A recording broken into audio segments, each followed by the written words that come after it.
We're listening to an audiobook production of That Kind of Gal, authored by Crystal A. Johnson and published by Mamba Books and Publishing. Chapter 1, The Proverbs 31 Woman.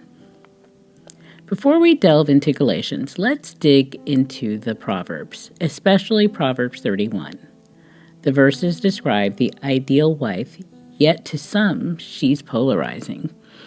Many women reared in the church grow up with the Proverbs 31 woman as a standard. And if you don't have a church background, I want to introduce you to the merits of Proverbs 31. The Proverbs were written from the time of King Solomon, 970 to 931 BC. And through the time of King Hezekiah, 726 to 697 BC. Proverbs 1 states, "The Proverbs of Solomon, son of David, king of Israel, for granting wisdom and instruction, for understanding words of insight."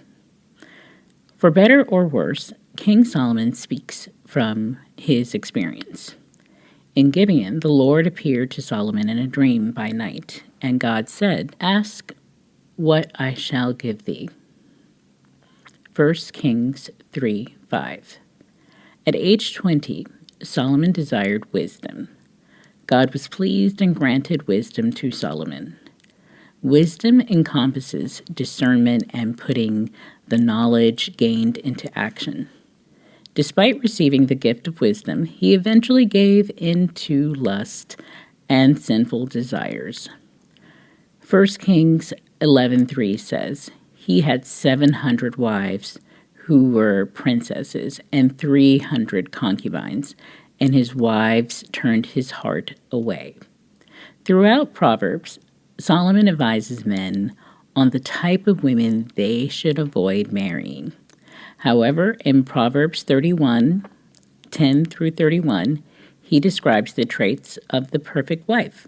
For years, this standard had been embedded into the psyche of men and women. It's still a gold standard whether men are religious or not.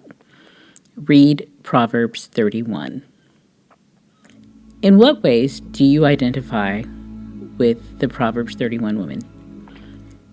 Is anything disconcerting to you about the Proverbs 31 woman? Why? What do you think of King Solomon's wisdom and experience?